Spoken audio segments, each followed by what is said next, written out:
25 करोड़ लोग गरीबी की रेखा से बाहर आ चुके हैं। तो मेडिकल एजुकेशन में बहुत तेजी से विस्तार हुआ है। 3 करोड़ घरों को सोलर एनर्जी से आच्छादित करने की प्रधानमंत्री जी की जो योजना है, इन सारी चीज़ों पर ज़बरदस्त निवेश हुआ है और बड़े स्तर पर निवेश हुआ है और खर्चे से ज़्यादा उसको प्रभावशाली बनाने का कार्य किया गया है। नई योजनाएं आई, ये लोगों को गरीबी से बाहर निकलने के लिए प्रेरित करता है। आज हम आ चुके हैं लखनऊ के विश्वविद्यालय में और यहाँ हम जानेंगे बजट के बारे में। और हमारे साथ यहाँ मौजूद हैं लखनऊ विश्वविद्यालय के प्रोफेसर ऑफ इकोनॉमिक्स।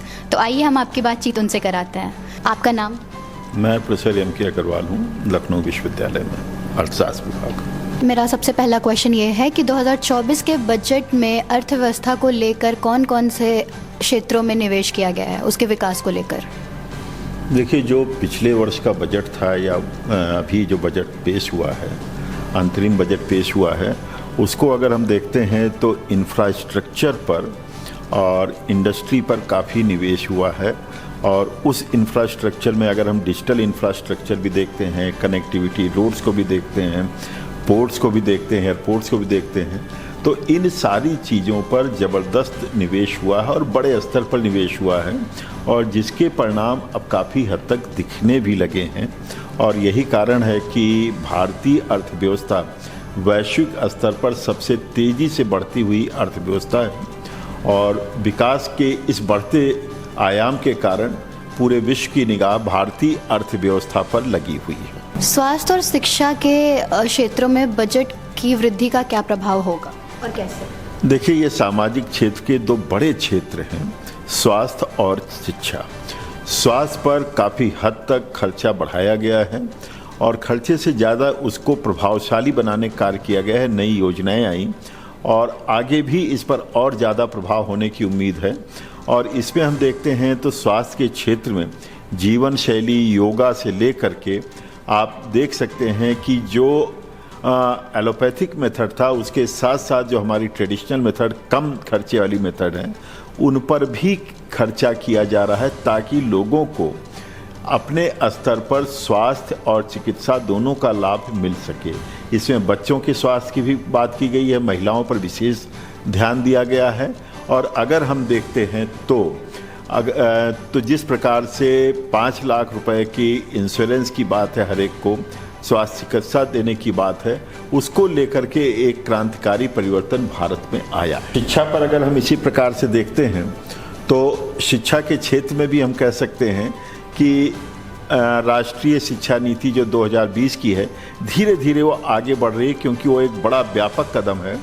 तो उसके भी सार्थक परिणाम आने शुरू हो रहे हैं और धीरे धीरे वो प्राइमरी से लेकर के हायर एजुकेशन तक किया जा रहा है और इसमें सरकारी निवेश के साथ साथ निजी निवेश को भी तेज़ी से बढ़ाया जा रहा है।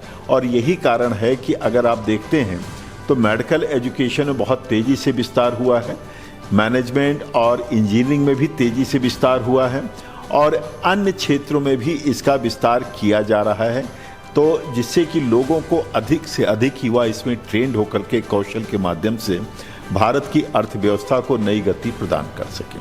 सरकारी योजनाओं और वित्त समर्थन के माध्यम से गरीबी को कम कैसे किया जा सकता है?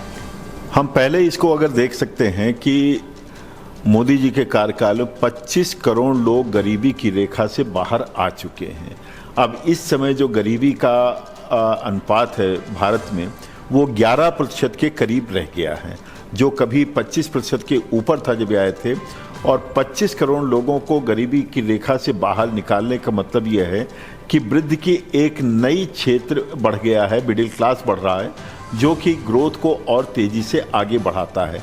और तमामों पॉलिसीज़ हैं, चाहे आप उज्ज्वला स्कीम देखिए तो सबको पक्का मकान देखिए, तो सबको बिजली कनेक्शन देखिए तो, या पेयजल की सुविधा देखिए तो, या 80 करोड़ लोगों को मुफ्त अनाज की स्कीम, ये लोगों को गरीबी से बाहर निकलने के लिए प्रेरित करता है और ये भारत के विकास का और समृद्धि का एक नया स्रोत सृजित कर रहा है। बजट अनुसार भारतीय अर्थव्यवस्था के वृद्धि के लिए कौन से स्टिमुलस प्रदान किए गए हैं?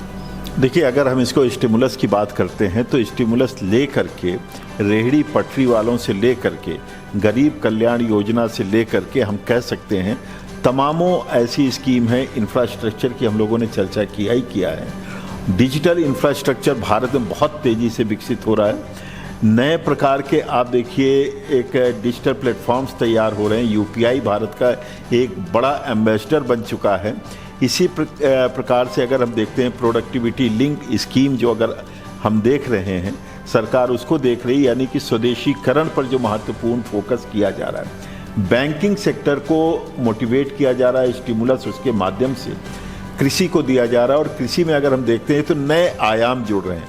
वो नए आयाम चाहे तो हम कह सकते हैं ऑर्गेनिक फार्मिंग के रूप में देखते हैं, तो सोलर पंप के माध्यम से देखते हैं, तो सोलर एनर्जी 3 करोड़ घरों को सोलर एनर्जी से आच्छादित करने की प्रधानमंत्री जी की जो योजना है, 3 करोड़ लखपति दीदी तैयार करने की योजना, ये सब नए स्टिमुलर पैकेज में देखे जा सकते हैं।